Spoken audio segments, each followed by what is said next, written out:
কয়েকটা সিগনিফিকেন্ট ঘটনা ঘটে। এক হলো সেকেন্ড ইয়ারে আমাকে সেকেন্ড পেপার পড়া শুরু করতে হয়। যদিও আমার কথা শুনলে তোমরা ফার্স্ট ইয়ারে ফার্স্ট পেপার সেকেন্ড পেপার পড়তে পারো, সমস্যা নেই, যেটা নর্মাল নর্ম সেটা হলো সেকেন্ড ইয়ারে সেকেন্ড পেপার পড়তে হয়। দ্বিতীয় হলো সেকেন্ড ইয়ারে আমাদের প্রি টেস্ট হয়, টেস্ট পরীক্ষা হয়, আমাদের প্রি অ্যাডমিশন পড়াশোনা করতে হয়, দেন আমাদের এইচএসসি প্রিপারেশন শুরু হয় এবং আমাদের এইচএসসি পরীক্ষা হয়, তারপরে কিন্তু আমাদের অ্যাডমিশন সিজন চলে আসে।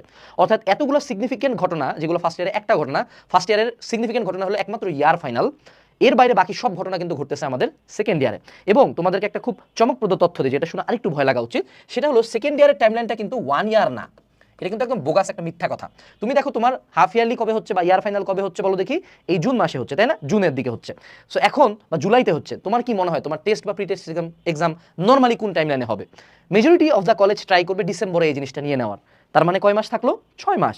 ডিসেম্বর থেকে তোমরা একটু কান্দাকাটি করে অনলাইনে লেখালেখি করে সর্বোচ্চ জিনিসটা পোস্টপোন করতে পারবা জানুয়ারি পর্যন্ত, বাট ভাগ্য খারাপ থাকলে ডিসেম্বরই হবে। সো আমরা সবসময় ওয়ার্স্ট কেস সিনারিও ধরে আগাবো।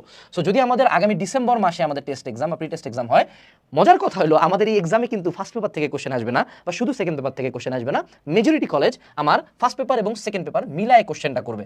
অর্থাৎ আগামী 6 মাসের মধ্যে আমাদের ফার্স্ট পেপারের যে গ্যাপগুলো ফিল আপ করার সেগুলো ফিল আপ করতে হবে, সেকেন্ড পেপারটাও আয়ত্ত নিতে হবে। এবং এটা কিন্তু একটা দুটো সাবজেক্টের না, ফিজিক্স কেমিস্ট্রি ম্যাথ বায়োলজি 4টা সাবজেক্টের টোটাল 8টা পেপার পড়তে হবে, বাংলা ইংলিশ আইসিটি মিলায় টোটাল 5টা পেপার আমাকে পড়তে হবে। সো এত কিছু একসাথে একটা বছরে, সেই সাথে আবার আমাকে প্রি অ্যাডমিশন পড়তে হবে, টেস্ট সলভ করতে হবে, টেস্ট পরীক্ষা দিতে হবে। I think you should be scared.